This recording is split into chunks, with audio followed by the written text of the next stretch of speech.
Jai Sri Ram. Friends, welcome back to Reality Check with Arvind Swaminathan. Well, budget is just around the corner. I thought we'd begin once again, as I explained about 3 years ago, what is inflation? Maybe this is something which Rahul Gandhi may take up. Why? You remember he was famous for one of his alchemistic type of speeches.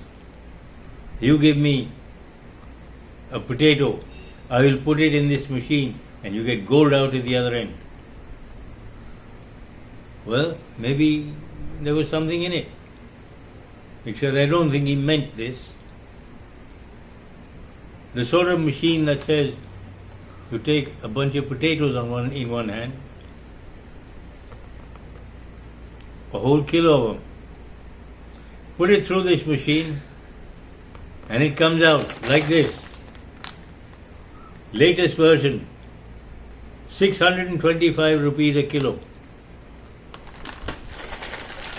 What do you mean? 5 rupees at one end, 625 for the same 1 kilo at the other end. What more do you want?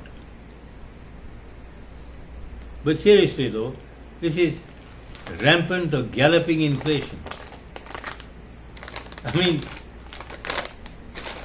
there are two ways where all these companies make a real killing. Early days, if you remember 3 years ago when I said it the first time, this pack used to contain 88 grams of potato chips. It came down to 60, then 55, then 50. Now it's down to 40 grams. That was one way of increasing the cost.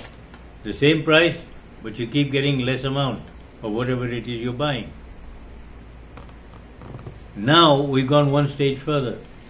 Not only is it down to 40 grams, but please note they've raised the price to 25 rupees. So now, this thing doesn't, what the packet does, what's inside, the real thing which you actually eat is not just 400 rupees a kilo, it's now 625 rupees a kilo. Now you work it out. 40 grams, 25 rupees. 100 grams, how much? 62.5 rupees. Into 10, 625 rupees. 1 kilo. Now here's the other part. The brainwashing which the British government and the East India Company did. What a job they did too. You see, this one is a local brand. It costs now 400 rupees a kilo. That is, this is a 10 rupee pack where you get 25 grams of potato chips. That works out to 400 rupees a kilo for the same 1 kilo of potatoes. But this one costs 625 rupees a kilo, and it's a 25 rupee pack. This sells, but this one hardly sells anything at all. Why? This is a local company, this is one of your multinationals. And see, if it's foreign, it has to be better. So we believe. It's that deeply ingrained in us, it's still there. 75 or 76 or so years after independence. It's still inside our little floppy grey cells here. We haven't got over it yet. Anyway, that is basically inflation. When you're paying more for the same amount of goods, or you're getting less amount of goods for the same price. You understand what that means? It means if, for instance, you get one pack for 20 rupees today, and you have to pay 25 rupees instead of 20 rupees, like this one, that's inflation. you're paying more for the same amount of goods. But supposing you're paying 25 rupees for 25 grams, that's even worse. You're getting less stuff for the same amount. In both cases, this is rampant inflation. Right, now let's get on to the actual budget. I know we've come across a whole lot of things. For instance, Baba Ramdev, about 15 years ago, said, what we must do, instead of increasing taxes, charge a tax for every check that's written out. 1%. This would be a very, very silly thing to do. Why? You remember, in recent times, vast numbers of no balance or zero balance accounts have been opened. Now these are poor people who have very little money, but at least they're beginning to get the hang of banking. The moment you start putting a tax on it, they will just stop using it, they just close their accounts. Because it means every time they take money or put it out or put money in there, a tax has to be paid. Nobody likes paying taxes, as we found. Even the people who, how shall I put it, put these taxes, take this tax burden on us, they don't like paying it themselves, in most instances. Anyway, let's get on with this. Let's see. As I said, that tax on every check written out could be a disaster. And you don't want those checks to be closed down, those accounts to close down, because A, you don't want people to go away from the banking system. 2, you do not want us to go back to the old black money system, where everything is in cash. I personally wouldn't like that at all. So, what are the alternatives? Well, one of very big, very, very good alternative is, I know this thing is flying around, one nation, one tax rate. Very good idea. But how many would people go for that? You see, if you charge 30%, which is the highest tax bracket at the moment, most of the people down below won't like it one bit. If you bring it down to 10% or 5%, people at the high end would love it. And then, of course, the one at the lower end would scream. Again, all these big money people, they're the ones who get all the rebates, which would be true. So how do you go about it? There is an alternative. You see, years ago, when Britain had a very, very high tax rate, above a certain floor limit, I think the limit was anything above £7,000 per annum was charged at something like 19 shillings and sixpence in the pound, which is about 97.5%. It destroyed Britain. Everybody moved to Jersey. Why? They had a flat tax rate, 10%.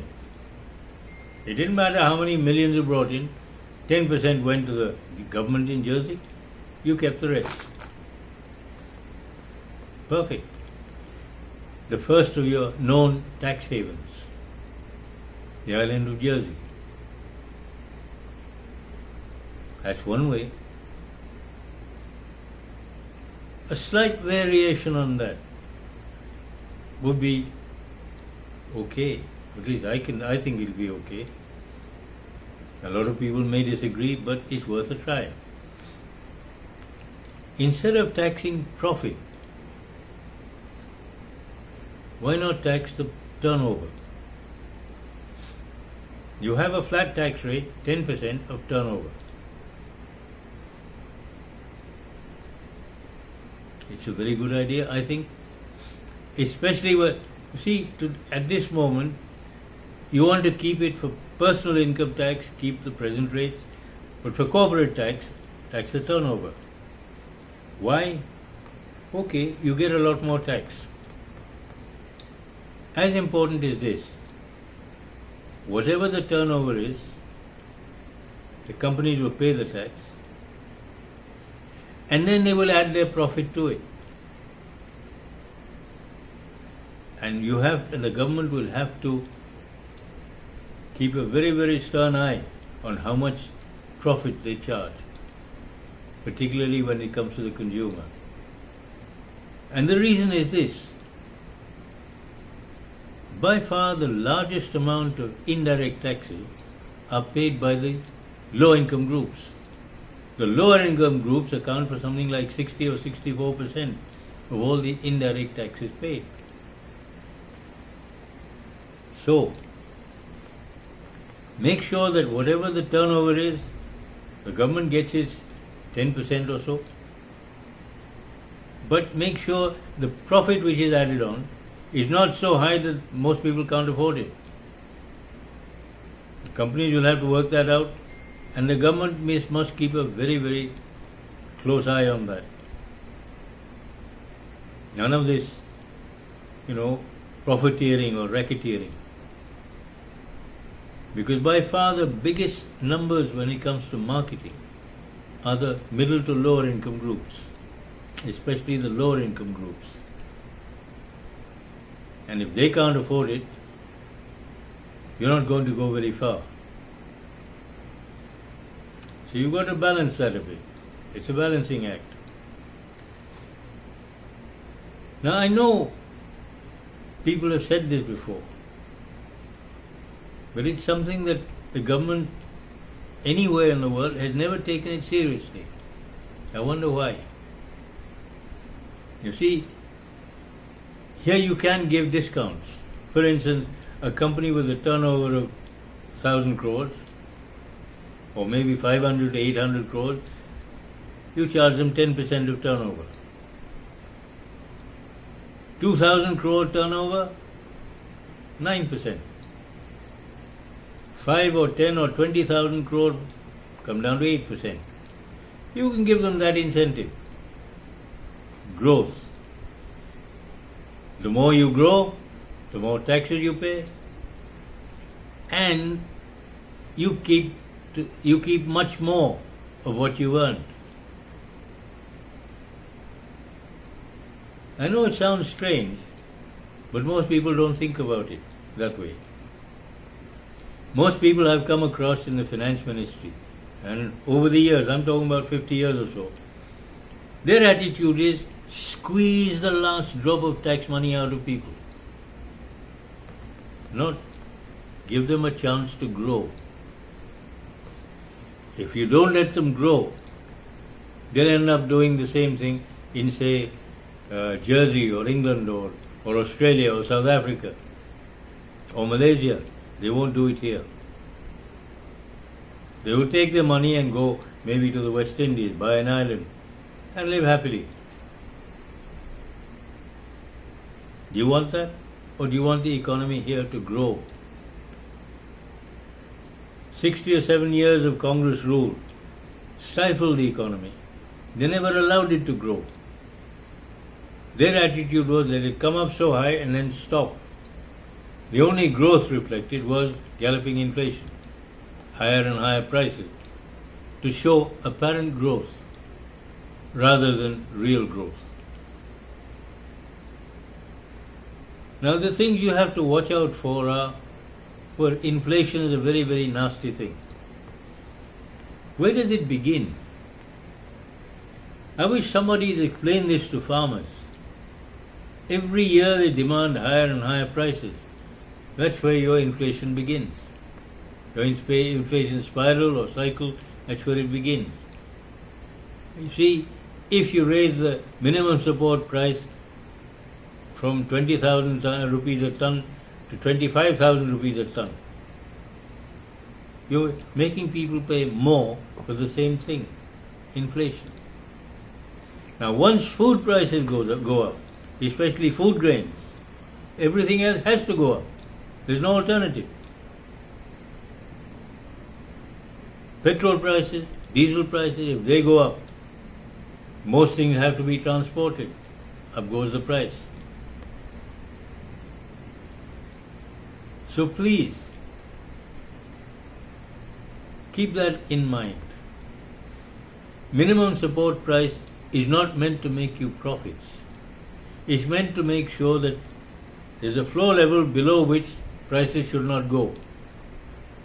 It shouldn't allow you to, how shall I put it, make huge profit just by selling at the MSP. If you can't sell it at a higher price in the open market, then you come up and sell it to the government at the MSP. But the MSP will ensure that you don't make a loss. You will make a reasonable profit, but not as much as if you could get a better price in the open market. Now, if you don't understand this, maybe somebody should make you understand this. Because until you do, you're going to keep clamoring for higher and higher prices. Now, this is something I've never been able to understand. We know, for instance, that agriculture is a state subject. Why do they keep coming to Delhi? These protesting farmers.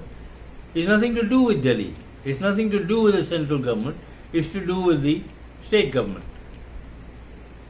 You want an MSP, you want something in your state, go to your state government. Yes, the state government should get together with the centre and work out a policy. But you cannot have a legally enforceable MSP or minimum support price for all your products, all your commodities, all over the country. You can't. You cannot do that because labor rates are different in different parts of India. Transport rates are different. Many places you get fertilizer and things at your doorstep. Other places it has to be transported a couple of thousand miles before it gets to you. Immediately there's a disparity. Now how do you get around that? You see, there's so much involved, so many different variables, it is impossible. What it costs to grow an acre of wheat in Punjab is not necessarily the same as, say, in Raipur or Chhattisgarh, or in odd bits in, say, around Hyderabad or in Andhra Pradesh. True, there's not much wheat grown there, but what about places like Gwalior or UP? You cannot have one policy for all states. They are different. What are the labour rates in, say, Chhattisgarh compared to Punjab? Now, Punjab also has a lot more invested in terms of machinery. Up goes the price. Why? Machines are expensive, much more so than human labor. Plus they have to be maintained, fuel, diesel has to be bought for running those machines. If diesel prices go up, cost of production goes up. So please, try and understand that every time you demand a higher and higher MSP, all you're doing is hitting yourself in the stomach. Why? Because it comes down and bites you. You may get a higher price for what you produce, but everything you buy, the price also goes up. So if you get an increase of 5,000 rupees in your income, your expenses will go up 10 or 15,000 rupees. You've got to understand this. This has been happening regularly, certainly since 1970 when I started noticing this. And it's getting worse every year. Why? There are many reasons. The accounting systems are so horrendous. Why? You have something known as inflation accounting. But that's a different story. We can go into that some other time. And all sorts of other tricks. which people try and work into the system to pretend their costs are much higher than they actually are. And all this pushes up the price. The government has a hard enough job, yes. You've got to understand that.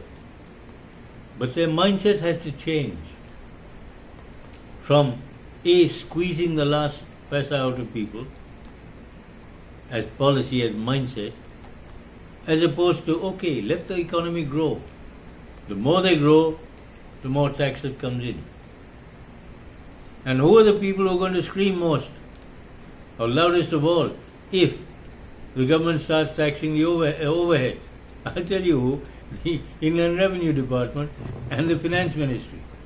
Why? They'll become almost redundant. Yes, they will. Now, with that you've got to understand something else. Very strict or stringent accounting systems. When the Finance Ministry sends out, say, 1,000 crores to any ministry for any project, make sure that project is properly set up. The money is used for that project alone and not siphoned off here, there and everywhere else. And until that is used up properly, no more funds towards that project. That monitoring has to be done, and efficiently. Because this is where the system, say, breaks down every year. By the time the money goes to the ministry, it's usually October, November. Around January, they suddenly realize, hey, there's a budget coming up. We better start spending. Otherwise, our next budget will be much reduced. So they start throwing money out here, there and everywhere else. And they get vouchers without any work being done. So apparently work has been done, but of course it hasn't. The money has ended up in somebody's pocket. This sort of thing obviously has to stop. And the Finance Ministry had better get its act together. Because so far, since 1947, no effort was made to check, to see, has the work actually been done. There are many other projects, for instance, which have been, how shall I put it, just stuck on the shelf for decades. The linking of the rivers, sending water from the flood areas into areas of scarcity. It's a big project, yes, but it won't be finished in 1 year. It may take 30 years to do. Well, find the money to do it. It can be done. I think the Ken Betwa project, that's the first of this kind. Well, let's have a few more of them. You see, for instance, Assam. But 200 or 300 people die every year once the monsoon breaks. Why? Floods. The Brahmaputra invariably floods. It's not just people, but the animals and all the game sanctuaries there, they also suffer, they also die. And some of them are endangered species, like the rhinoceros. These things have to be looked into, and money has to go for these things, also defense and defense production. Yes, we need it. And this is where the money is going to come from. The amounts collected will be far greater. You won't have to start squeezing everybody. You see, you've got to have a tax system where people find it easier to pay rather than spend hundreds of crores trying to avoid it. If it's just 8 or 9 or 10%, people will pay. Unless they're such hardcore tax evaders, well, there is no cure for such people. You've got to take a sledgehammer and wrap it around the ears. If you don't, you won't get very, very far. So as I said, let's go back to this. 10% of turnover, you can do that for everybody, personal income tax as well as corporate tax. You can do this for only corporates. You've got to work out that system for yourself. Decide to ensure that your tax income is not too low or not too high. Also, it must be low enough to make people pay readily, rather than hire an army of CAs and accountants to see how much they can avoid. I know it's not an easy thing. It takes time. You've got to work it out. But please, for heaven's sake, don't put a tax on every check. You're going to drive people back to your black money system.